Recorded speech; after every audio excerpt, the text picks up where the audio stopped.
अच्छा, तो चलिए बात करते हैं ऑप्शंस ट्रेडिंग की। देखें, इस दुनिया में एक बहुत बड़ा चैलेंज है जिसे हर ट्रेडर को समझना पड़ता है, और वो ये है कि एक ऑप्शन की कीमत ना वो कभी भी एक जगह टिकती नहीं है। स्टॉक की कीमत बदली, मार्केट में उतार चढ़ाव आया, या यहाँ तक कि सिर्फ वक्त गुजरता गया और ऑप्शन की कीमत भी बदल गई। ये बिल्कुल एक ऐसे हदफ की तरह है जो हमेशा हरकत में रहता है। तो असल सवाल ये बनता है कि जब इतनी सारे फैक्टर्स काम कर रहे हों तो कोई ट्रेडर अपनी पोजीशन से जुड़े खतरे को ट्रैक कैसे करे? आखिर इस खतरे को संभालना मुमकिन कैसे है जब इसकी बुनियाद ही मुसलसल बदल रही हो? यही वो चैलेंज है जो इस सारे तज्जिए की जड़ है। और दिलचस्प बात यह है कि इसका जवाब फाइनेंशियल दुनिया की अपनी यूनानी जबान में है। इस मसले से निपटने के लिए माहिरीन ने रिस्क की पैमाइश करने वाले कुछ टूल्स बनाए हैं, जिन्हें दी ग्रीक्स के नाम से जाना जाता है। ये हैं वो 5 बुनियादी ग्रीक्स: डेल्टा, गामा, वेगा, रो और थीटा। इनमें से हर एक मुख्तलिफ मुतगय्यर के लिए ऑप्शन की हसासियत यानी सेंसिटिविटी को नापता है। जब ये सब इकट्ठे हों तो समझें कि ये एक रिस्क डैशबोर्ड की तरह काम करते हैं, जो हमें एक मुकम्मल तस्वीर दिखाता है। तो आज के इस तजिए में हम सबसे पहले ऑप्शन की कदर की बुनियादों को समझेंगे, फिर हम हर एक ग्रीक को तफसील से देखेंगे, और आखिर में इन सबको जोड़कर ये देखेंगे कि ये किस तरह एक मुकम्मल रिस्क डैशबोर्ड बनाते हैं जो ट्रेडर्स को सोच समझकर फैसले करने में मदद देता है। तो आइए सबसे वाज़े फैक्टर के साथ शुरू करते हैं, खुद असासे की कीमत। डेल्टा और गामा हमें बताते हैं कि जब स्टॉक की कीमत ऊपर या नीचे जाती है तो एक ऑप्शन की कीमत पर क्या असर पड़ता है। तो आखिर ये डेल्टा है क्या? बहुत सादा सी चीज़ है। डेल्टा बस ये अंदाज़ा लगाता है कि अगर अंडरलाइंग एसेट यानी स्टॉक की कीमत में सिर्फ $1 का इजाफा हो तो ऑप्शन की वैल्यू कितनी बदलेगी। ये कीमत के साथ उसके रिश्ते का सबसे बुनियादी पैमाना है। इसे एक और तरह से सोचें तो डेल्टा इस बुनियादी सवाल का जवाब देता है कि अगर स्टॉक की कीमत $1 बढ़ जाए तो मेरे ऑप्शन की कीमत कितनी बढ़ेगी। ये समझें कि ये ऑप्शन की कीमत की रफ्तार को नाप रहा है। अब आइए इसे एक हकीकी मिसाल से समझते हैं। अगर किसी ऑप्शन का डेल्टा 0.6326 है, जैसा कि यहां नजर आ रहा है, तो इसका सीधा मतलब यह है कि स्टॉक की कीमत में हर $1 के इजाफे पर ऑप्शन की कीमत में तकरीबन 63 सेंट का इजाफा होगा। ये इसकी सेंसिटिविटी की सतह है।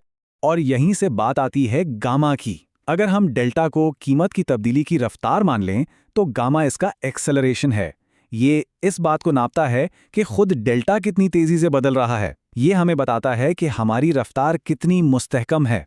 अगर ज्यादा टेक्निकी तौर पे देखें तो गामा ये पेशगोई करता है कि बुनियादी असासे की कीमत में $1 के इजाफे पर पोजीशन का डेल्टा कितना बदलेगा। ये एक अहम पैमाइश है क्योंकि डेल्टा कोई मुस्तकिल चीज नहीं है, ये भी कीमत के साथ साथ बदलता है।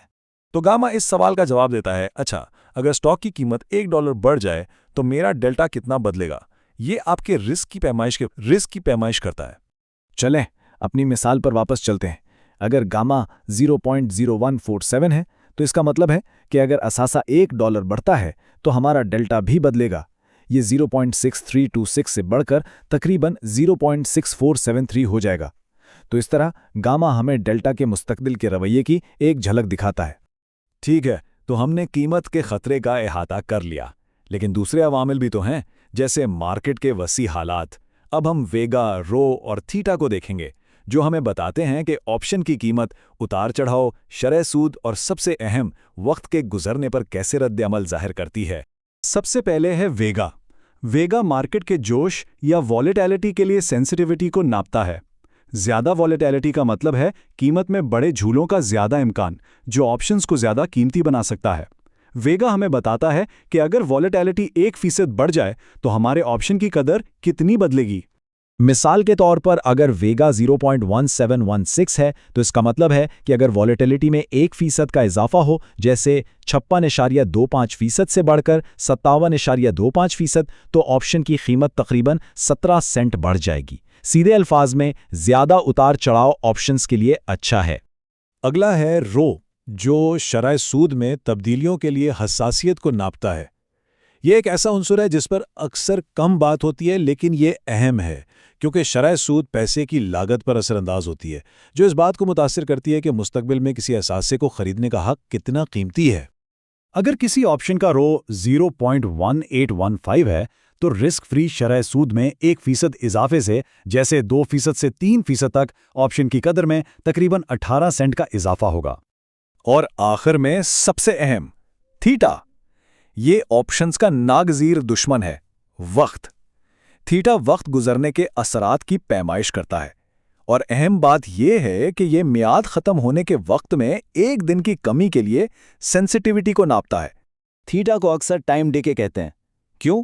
क्योंकि बाकी सब कुछ वैसा ही रहे तब भी एक ऑप्शन हर गुजरते दिन के साथ अपनी कद्र का एक छोटा सा हिस्सा खो देता है। जब आप एक ऑप्शन के मालिक होते हैं तो वक्त आपका दोस्त नहीं होता। ये मनफी अदद सब कुछ बता देता है। मनफी 0.0142 का थीटा मतलब है कि हर दिन जो गुजरेगा ये ऑप्शन अपनी कद्र का तकरीबन 1.5 सेंट खो देगा, सिर्फ और सिर्फ वक्त गुजरने की वजह से। तो अब हमने पांचों ग्रीक्स को अलग अलग देख लिया है। अब वक्त है कि इन सबको एक साथ लाया जाए और देखा जाए कि ये किस तरह एक जाती रिस्टाइश बोर्ड के गेजेस के तौर पर काम करते हैं। तो ये टेबल ना ये सब कुछ एक जगह ले आता है। इसे समझे अपना रिस्क डैशबोर्ड। देखें, डेल्टा और गामा कीमत के रिस्क को ट्रैक कर रहे हैं, वीगा वॉलेटिलिटी के खतरे, तो रो शरह सूद के रिस्क को, और थीटा वो वक्त के गुजरने के असर को। अगर इनमें से किसी एक को भी नजरअंदाज किया तो इसका मतलब है कि आप पूरी तस्वीर नहीं देख रहे।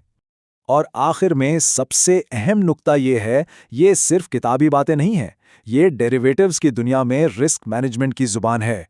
ट्रेडिंग फ्लोर पर प्रोफेशनल्स डेल्टा, गामा और वेगा में ही सोचते और बात करते हैं ताकि वो अपनी पोजीशंस को समझ सकें और उन्हें मुतवाजन कर सकें। और ये हमें एक आखिरी अहम सवाल पर छोड़ जाता है। ग्रेक्स हमें खतरे की हर जहत की पैमाइश करने की नाकाबिले यकीन ताकत देते हैं, लेकिन क्या खतरे की पैमाइश करना उसे ख़त्म करने के बराबर है? ये वो सवाल है जो रिस्क मैनेजमेंट के बिल्कुल दिल में बसा है।